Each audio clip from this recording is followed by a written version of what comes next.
Welcome back. Continuing the news. Some students in the Faculty of Law at the University of the West Indies, Mona, are pleading for leniency as they try to clear outstanding tuition fees. But the university says it has been lenient, pointing to a new policy sent to students in June 2017. TVJ's Anthony Lugg explains.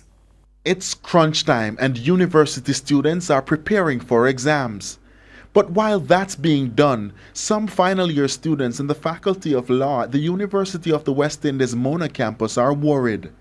They've been informed that they'll be barred from sitting final exams if outstanding balances aren't cleared, but the students want leniency. We're not trying to get a free pass, we're not trying to beat the system, we're simply trying to be allowed the opportunity to sit our final exams and to complete our degree and at the same time honor our financial obligations to the university. What the university is doing is applying a blanket treatment to the situation.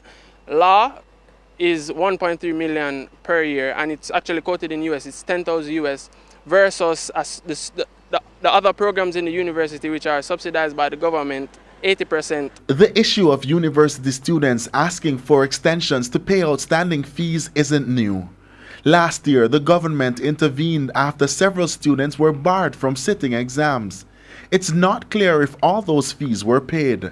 1 year later, we're here. Whilst we acknowledge that the students need to be financially cleared, we're saying that in proportion to everybody else in the university, bar med, the financial burden is greater, so much so for law students, because it's 1.3 versus under 300,000. And we're saying, okay, well, we appreciate that you guys have financial obligations, but we're just asking for an extension so as to allow the law students to meet their financial obligations. The stance taken by the university has left students worried. The student would fully well know this, but the fact remains that it is a strain on any family unless you're from a family that's well off.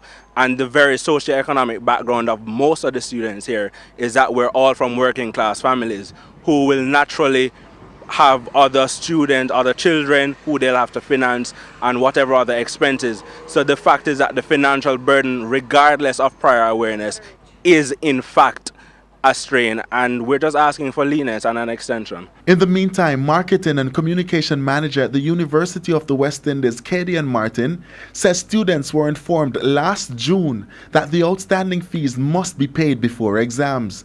She added that several reminders were also sent. Anthony Lugg, TVJ News.